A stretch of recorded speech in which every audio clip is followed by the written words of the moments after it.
Welcome to In the Middle. I'm Vykky. I'm a wife, a mom, and a leader shaping some of the world's most beloved brands. This is the podcast for all of us figuring it out in real time. In 20 minutes or less, let's get in the middle of it all. I'm so glad you're here. Hey, y'all. Welcome back to In the Middle. I am so glad you are here. I am feeling really good. The vibes are high. Jordan and I did puppy yoga. Have you ever heard of it? If you haven't, 10 out of 10. I would highly recommend it. I am truthfully trying to find little pockets of ways to scratch her puppy itch. Jordan really wants a dog. And I love dogs. I've had two dogs in my life, Fendi and Cody, rest in peace to both of them. My two little chihuahuas I got while I was in college. But I also remember they're a big responsibility. And I grieved really hard when we lost them. And we will eventually get her a dog, but I just don't know if we're going to do it right now. My strength is waning, and being around those puppies, I know it encouraged her, but I think it actually worked in reverse on me. They had some puppies up for adoption, and I had this pull, and I was like, no, I cannot do it. I cannot do it. I need to talk to my husband. But I feel like I actually made it worse, and I actually want a dog in the house again. So are we in the middle of looking for a dog? I don't know, but she did really great. They were beautiful and so sweet. There was one named Rambo that kept coming back to her. So we'll see. I don't know if it will be a summertime purchase or maybe it'll be something for the holidays, but if you are ever interested in doing puppy yoga, I highly recommend it. I felt so relaxed and joyful. And I'm like, man, was it the yoga or was it the puppies? I don't know. But anyway, let's get into today's episode. I am sipping, per usual, some Alani New. This is the cotton candy flavor. I really like the flavor. It's giving springtime and it's nice and warm here in Seattle this weekend. And I think is going to hold for a bit. But we'll see. If you haven't listened to part one yet, I highly, highly recommend you go back there first. In part one, I am really grounding us in the reality of corporate America today through my lens as an ambitious Black woman with a family, with a full life, how I see it today. We talked about visibility, leadership, strategy, and the truth that while we are responsible for our careers, we are not imagining the barriers. But today, I want to shift the conversation because once you understand the system, the next question becomes, now what? How do you actually build a career inside that reality without losing yourself? How do you decide when to push and when to pause? And for some of us, how do you choose ambition on purpose instead of feeling like you are constantly reacting to expectations? Because I think one of the biggest mistakes we make is building careers before we build life plans. We chase titles, we chase income, we chase recognition, and then one day we look up and realize we built something that doesn't actually fit the life that we want. And remember, y'all, I am only going to speak on things that I've either lived through or I am experiencing right now. So if you are just getting into your career or you continue to feel this wall that you are hitting and you don't know what the disconnect is, this conversation is for you. Today, we are going to focus on alignment, not perfection, not balance, alignment. Let's get into it. The first truth is this. You can't optimize for everything at the same time. You can have a lot, but you can't maximize everything simultaneously. There are seasons. For years, I've said I believe that women can have it all, just not at the same time. There are seasons where you are all in on your careers. You are pushing, you are raising your hand for new opportunities and stretch projects. You are burning the midnight oil. And there are seasons where your priorities shift. Your family needs you more. Your health may need to be at the top of your list when really our health should never fall down, but I think you get what I'm saying. Your peace may need to be the thing that is dialed in at all costs. Neither season is wrong, but what creates burnout is trying to live in both at the same time without acknowledging the trade-offs. I went through this early in being a new mom. I tried to jump right back in the swing of corporate like I didn't miss a beat, like I didn't just have a child, and like we both weren't in the fight of our lives. At some point, I'll share our full birth story, but just know that God spared both of our lives. I really thought that after being off for 12 weeks, I would be able to just dive back into it. I have this gift of being able to compartmentalize. I can put things in their respective buckets and they often don't bleed over. But in this situation, It didn't work. I would beat myself up because I just didn't have the capacity at work to take on something extra that I would have been able to do in the past. I would kick myself for not being able to go to a doctor's appointment because I wanted to hear directly from the provider what they had to say about Jordan's condition and her development. It took me way too long to realize that I was not in my grind season.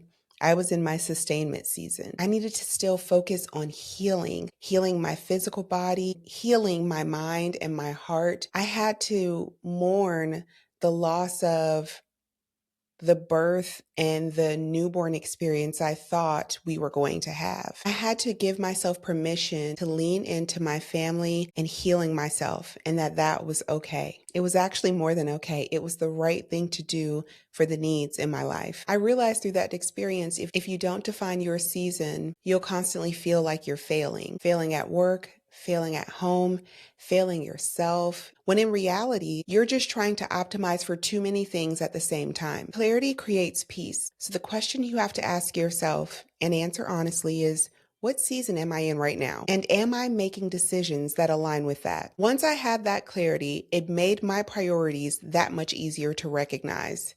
It's not like I quit my job. I still needed that check. But I didn't raise my hand for travel assignments.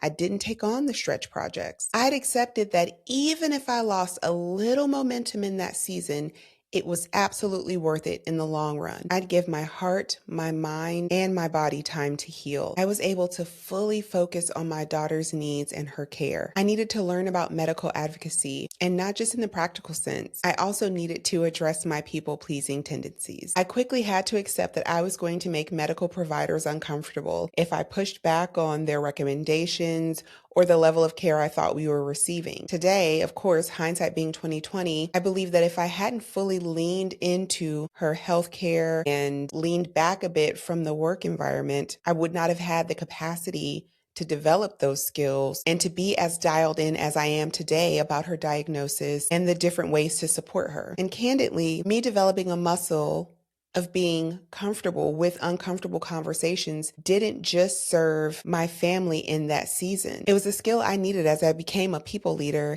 and someone taking on bigger and higher stakes projects. God uses everything. We don't have to shatter glass ceilings all the time. There are seasons where we must sustain what we've built, and that is truly enough. And that leads me to my second truth. The second truth is this: ambition is a choice, not a requirement. And I think this is where women feel a lot of pressure in today's society. We have gone from one extreme to another. It really is like the human way. I would love to see some study about humankind's nature of overcorrecting. We have gone from being told that we shouldn't want more to now feeling like if we aren't constantly growing, scaling, building, achieving, we are somehow falling behind. And that is just not true. So if that is something that is holding you hostage today, I pray that this is the sign that you need to let that bondage go. Not every woman wants to be a CEO. Not every woman wants to climb to the top of corporate America. Not every woman wants to lead large teams and carry that level of responsibility. And that is okay. But for the women who want to, own it without apology, without shrinking, without feeling like you have to downplay your ambition to make other people comfortable. Because guess who never does that? Men.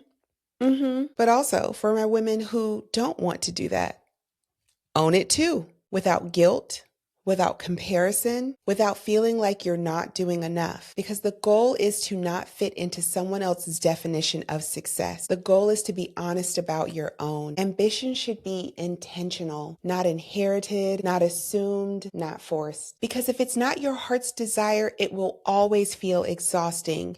It was not meant for you to carry. Let's use me as an example. I love the work I get to do. I don't mind the corporate grind. I have aspirations that extend far beyond the role that I am in today. And I'm really clear on what that means for my time, my resources, and the trade-offs ahead. And I welcome it. I don't resent working late. I don't resent going in early so I can get ahead of my back-to-back meetings that face me later on in the day. Because the version of me I see in my future, that level of engagement will be required. So I'm not overworking, I'm preparing. I'm building the muscle now for the life I've already decided I want. And that's the difference. When ambition is chosen, it energizes you. When it's inherited, it drains you. And this leads me to my third and final truth. You need a life strategy before you build a career strategy. Your career is supposed to support your life, not become your life. I think, y'all, we as Americans, we over-index in this. Think about it. Right after you introduce yourself to someone, we typically jump straight into what you do. Now, I'm not going to get onto my soapbox, but I do think there is some underlying signal that maybe subconsciously tells someone how much respect or attention you should give them.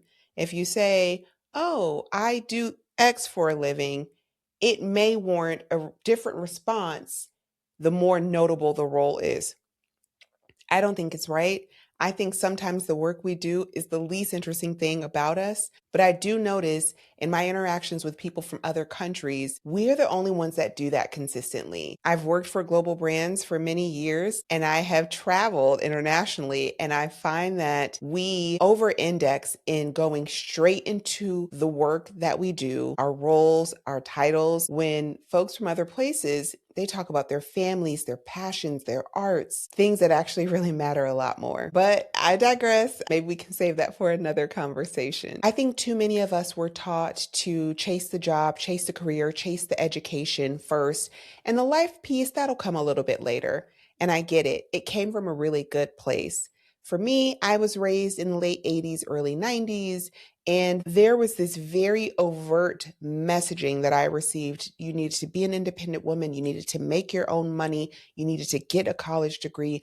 Don't be reliant on anyone. If you do that within reason and balance, I think that's still good advice today. But as I said earlier, we as humans, we tend to over-index.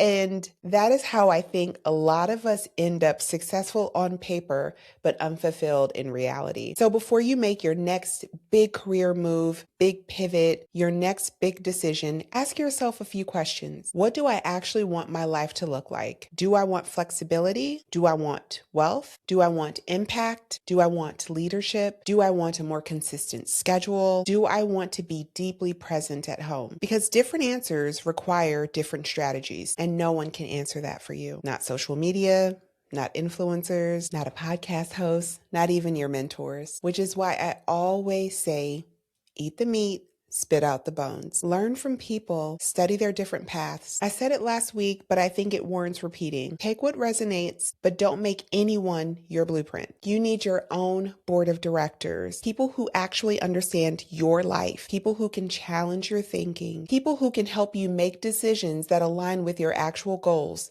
not just what looks good on paper. Because success without alignment is just expensive exhaustion, and you deserve more than that. And that is really the heart of this conversation. Not perfection, not balance, but alignment. Because corporate America will always have its own expectations, but you get to decide how you engage with them. You get to decide when to push, when to pause, when to stretch, and what you need in the current season you find yourself in. You get to decide what success actually looks like for you. And guess what? That decision will evolve because you will evolve. From the age of 10 to like 24, I was determined that I was going to be a sports and entertainment attorney. I remember writing a paper that said, I'm going to be the female Johnny Cochran. I was an English and poli-sci double major. I was on the path to law school. I took the LSAT while working for this tech company, and that is when I was exposed to a career in marketing and communications. And the rest was history. I never looked back. Now, I still believe that I could go to law school today and kill it. I know that I'd be exhausted trying to work and everything, but I don't feel like I missed anything. I don't have any regret. I fully feel like I am exactly where I'm supposed to be. And that is my prayer for you, and why I am just encouraging you so deeply to be an active participant in your career and be really intentional about the decisions you make and how you're spending your time, and being crystal clear on the season that you're in. The version of you at 25 is not going to be the same version of you at 35, 45, and beyond. And your strategies should be no different. Your approach will likely need to evolve as well. So give yourself permission to reassess, to pivot, to change your mind, to choose differently in different seasons. Don't be distracted. You are not behind. Even if you have to take a sidestep or even a little baby step down, you will be surprised how much you accelerate when you move with intention in the season that you find yourself in. Friend, you are in the middle, just like me, and that's where clarity is built. You are responsible for the life you get to live and the career you've decided to take on. It's never too late to start over. You have everything you need to be successful in the way you define success. Don't be distracted by the latest thing trending on social. Be clear about your intentions. Use your board of directors as sounding boards. Map it out, write it out, make it plain. Even the Bible tells us to write it down on tablets to make it plain. Be intentional today about your career. Thank you so much for the time today. I appreciate you trusting me so much with this conversation. I'd love to hear your thoughts. I'd love to hear where you are, what season you believe you're in. As always, thank you for the 5-star reviews on Spotify and Apple Podcasts. I can't tell you enough how much that helps people discover the pod. All right, I'll see you guys next week.